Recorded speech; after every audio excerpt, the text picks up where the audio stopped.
Not too long ago, I posted a video about the Cadence sneakers and why these are good for people with multiple sclerosis.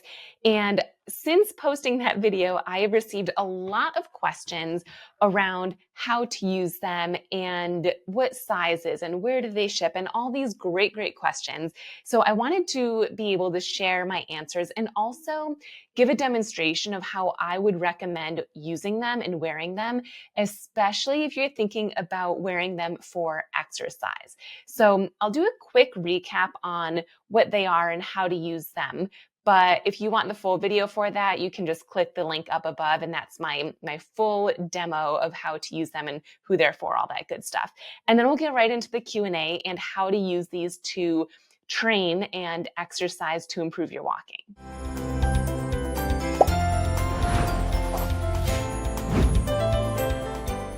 The reason that I think these shoes in particular are really great for people with multiple sclerosis is because as a physical therapist that specializes in MS, the majority of my patients who have MS have some level of drop foot or foot drop.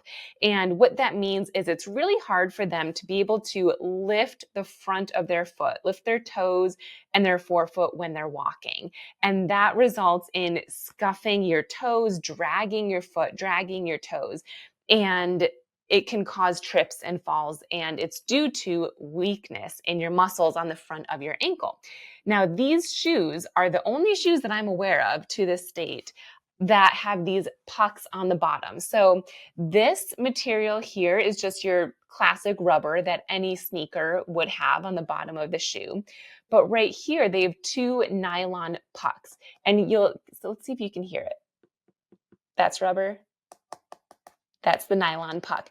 And so these are slippery and they can help you slide your foot forward so that even if you do have drop foot or foot drop, it won't cause a fall or a trip. So I'm going to demonstrate how this works and what it looks like. But what you might be thinking is, oh, they're slippery. Is that even safe for me to walk with and to exercise with? And it's a very good question. So I'm going to demonstrate how you actually should be using these to make sure that it does help your walking and not hinder your walking. For starters, these shoes are really easy to put on. There is a Velcro strap up top. Once you open that, there's a tongue that moves out pretty easily, which can help with putting the shoe on. Once you have the tongue out and the Velcro off, all you do is slip your foot in. It's so easy, you don't even need your hands. Then I like to pull the tongue up and Velcro. So very easy to put on. And before we get into exactly how to use them, I want to demonstrate how they can help. So as I was mentioning, with multiple sclerosis, you might drag your toes, or maybe you scuff your foot, or maybe you're swinging your leg around because you can't get your ankle up, or maybe you're hiking your hip up as you're walking. And because of the nylon pucks that are on the bottom part of the shoe, it allows you to slide forward. So once you get used to using them, instead of swinging your leg or hiking your hip, you can just slide forward. So your toes can actually stay on the ground without you tripping over them because of the material of the nylon pucks. And while I specialize in working with patients who have multiple sclerosis, I think it is important to know that these shoes can be helpful for anyone with this condition of drop foot or foot drop. It happens sometimes without any neurological or autoimmune disease in the background. It's due to a pinched nerve in your low back or a different diagnosis. So yes, I specialize in working with people who have MS, but even if you don't have MS, if you have drop foot, these shoes can be beneficial for you. Okay, that was a quick recap on what these shoes are and who they are for. Again, if you want the full video on all of that information, just click the link above. That's the full video that you can learn all the basic details about these shoes. But I really want to dive into how you should be using these just in your day-to-day life, but also if you plan on exercising with these on. So the first step that I like to do once you have the shoes on is while you're sitting, I want you to just move your feet around and just feel the difference between the rubber part of the shoe that's friction, high friction, and then if you take weight off of your foot, the nylon puck part of the shoe, which should feel pretty slippery. So the way to do this is to sit in the middle or so of your chair, up nice and tall. You can hold on to the armrest if that makes you feel safe and stable. And I want you to shift most of your weight over to this leg. And then you're going to try to lift this leg. Barely. You're not actually lifting it off the ground, but just take some weight off of this leg and just move your foot forward, back, or maybe side to side. And you should notice that it slides pretty easily, especially when you come back and forward, because the nylon pucks have low friction. So when there's low friction, you're able to slide nicely. Now I want you to put weight on this leg. So push your foot down into the ground and now try to move your leg. And you'll see for me, it's pretty challenging because it's high friction. The nylon pucks are no longer activated because there is enough body weight through my foot that the rubber is coming into play. So I have high friction. My foot is more likely to stay connected to the ground. And that's the beautiful thing about these shoes is that there's both high friction and low friction. With regular sneakers, it's mostly just high friction with the rubber. So that's why these shoes are able to help you slide when you need to, but stay put when you need your foot to stay stable. So the first step is getting to understand what that feels like. What does it feel like when you're on the slippery part of the shoe versus when your foot is anchored down and you're not able to move your foot as easily? So once you can do that in a seated position, then go ahead and stand up and do the same thing, trying to figure out how it feels with low friction and high friction from a standing position. Of course, you're able to do everything we're about to talk about with a mobility aid, whether that's a cane or trekking poles or a rollator. But if you use a mobility aid, feel free to grab that as you're practicing using these shoes. So same idea as when we were sitting down. So you're going to put most of your weight on one leg. That means that this leg has low friction. And just try sliding your foot forward and back, maybe side to side, some circles, almost like you're dipping your toe in water to see is the water hot or cold. You're just dipping it in. That light amount of weight through your foot is what will allow you to slip and slide around. Then put more weight through this side of your body and try to do the same thing. And you'll notice your foot's probably not going to go anywhere. Or if it does, barely any movement. My foot doesn't go anywhere.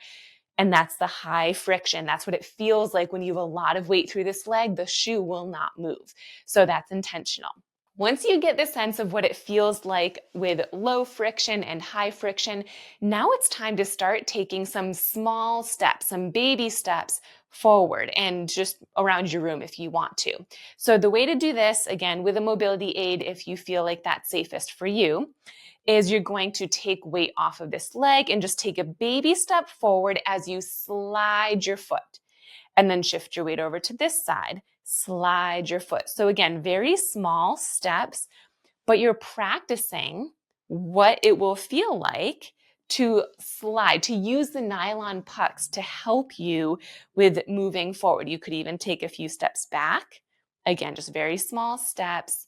And you're just trying to get a sense of what does this feel like? Do I feel balanced? Do I feel stable?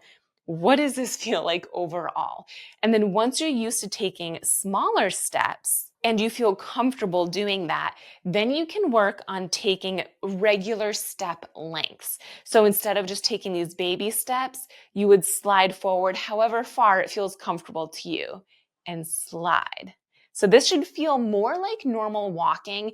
You're still going slow. You're still feeling very steady. Again, we're doing this as an exercise. So you're not just going to walk around your room thinking about what to make for dinner today or who you need to call and catch up with. You're thinking about this as a movement, being very intentional with taking weight off the leg, sliding your normal step length forward, and then the same thing on the other side. The next step would be to focus on the timing of moving your legs forward. So now that you're used to what it feels like with low friction and high friction, and we've practiced normal step length, now we want to practice the timing of the slide, because what you might notice is that if I go really slow on one side but pretty quick on the other, it's going to look like I'm limping or it just looks uneven. So to have a nice rhythm of our gait,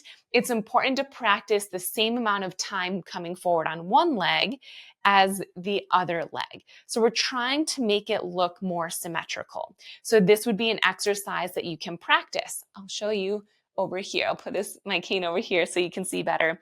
So we would just practice sliding, maybe taking 2 seconds or so, maybe 3, to move forward on both sides, like this. Once you got the timing down, then we piece everything together, and you're going to work on making sure your stride length is what you want it to be, the timing is what you want it to be. And if you feel like you're still taking baby steps because you're nervous, over time, once you feel comfortable, you would want to make sure you're taking longer steps, steps that feel a normal length for you. This is going to be different for every person based on how long your legs are, how good your balance is, but making sure that the gait feels normal. The more you feel hesitant and restricted and heavily focused on what you're doing, the more likely you are actually to trip and or feel more unbalanced, which freaks your brain out, and then you're more likely to cause a trip or a fall. So it's really important to make sure that you do all these things that we just talked about as exercises. Get really comfortable wearing the shoes and using them before you even use them when you're going to go out to lunch or go for a walk outside. These shoes can be worn on many, many surfaces, including outside. So with that in mind, what I'm going to suggest to my patients who use them is not only do they practice each of these steps that we did here in this room, but also practicing each of those steps when they're outside. If you're on gravel or if you're even on grass, practicing wearing these shoes in different environments can allow your brain to understand how your body should move when you're wearing them, when you're on other surfaces. Okay, so now let's get into weight training. I've been receiving a lot of questions from people who either own these shoes or they want to get a pair, and they're wondering, how do I exercise with these on? Are they unsafe to wear when exercising because they do slide? So a general rule of thumb is if it's a stationary exercise, so maybe something like squatting down, or maybe it's something like heel raises, or any exercise where your feet are not moving, then I think these shoes are fine to wear when you're exercising. Because in those types of exercises, when your feet aren't moving, it's high friction. So your feet are going to be more glued to the ground and you won't be able to slide anywhere. However, if you're doing exercises where you're moving, so maybe your legs coming out to the side and then back in, or maybe you're doing lunges where it slides back and then you come back in, or maybe jumping jacks. Anytime you have movement, these probably aren't going to be the best shoes for you to wear for those exercises. Because when your legs are moving, you're going to be in a low friction mode, which means your foot will slide more.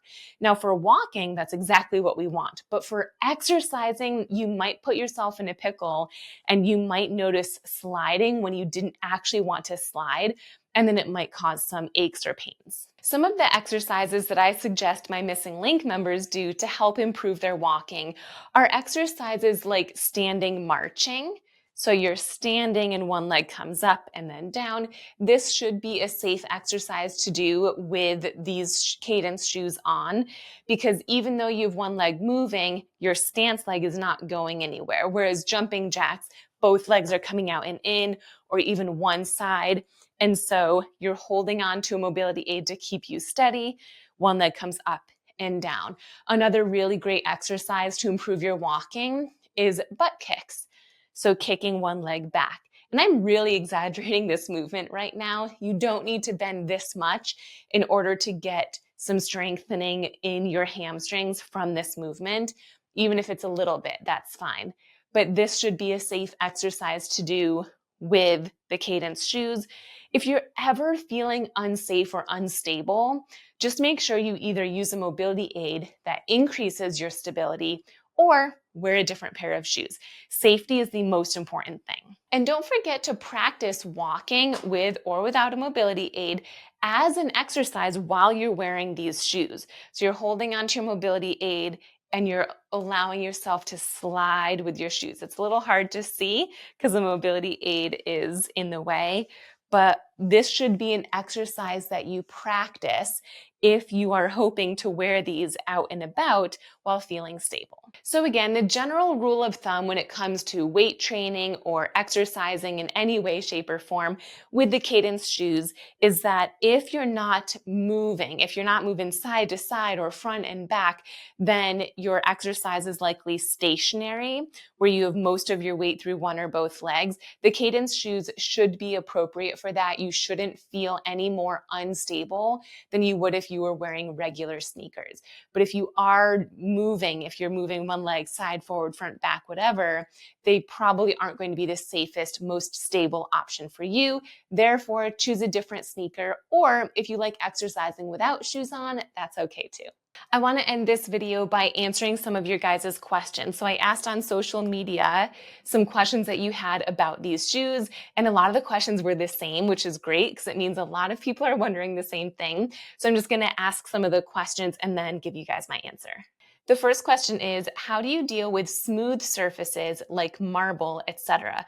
I find it very slippery. So if that's the case, you would just want to put more body weight through the leg that's moving forward. That will allow the shoe to have more friction and therefore be less slippery. The next question is, do these have the potential to help me walk unaided? Right now, I heavily rely on my cane. Yes and no. In order to walk unaided, you'll need way more than just a different pair of shoes. It really boils down to the right shoe wear, so these absolutely can help, but also strengthening exercises, balance exercises, and mindset exercises that allow you to feel comfortable and confident and safe without using a mobility aid. I actually have a podcast episode on this on the Missing Link podcast, and it talks all about how to transition from using a mobility aid to either using no mobility aid or a lesser mobility aid. It's podcast episode number 146 if you want to listen to that. The next question is, I don't have drop foot, I have numb feet. Would these work for me? So potentially, but these shoes really are for people who need to be able to slide their foot forward because lifting their leg forward is just too challenging. Again, I always recommend using these shoes in addition to exercising to strengthen your muscles, like those exercises I demonstrated, the marching and the butt kicks. But even though you don't have drop foot, if you find it difficult to move your leg forward due to the numbness in your feet, then yes, these would be helpful.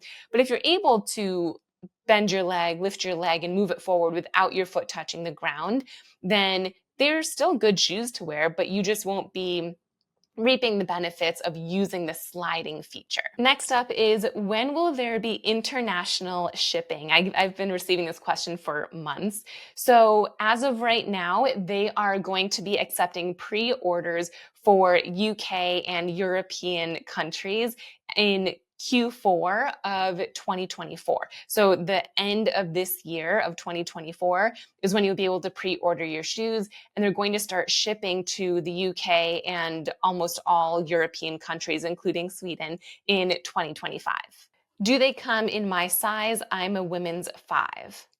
Yes, so Cadence shoes comes in all sizes for women's from the size 5 and up, and for men's size 8 and up. Do these shoes really help to not fall?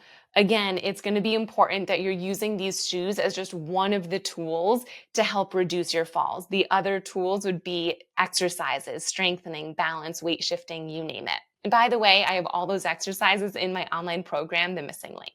How heavy are these shoes? Cadence actually has a sizing guide on their website that tells you exactly how much each size weighs.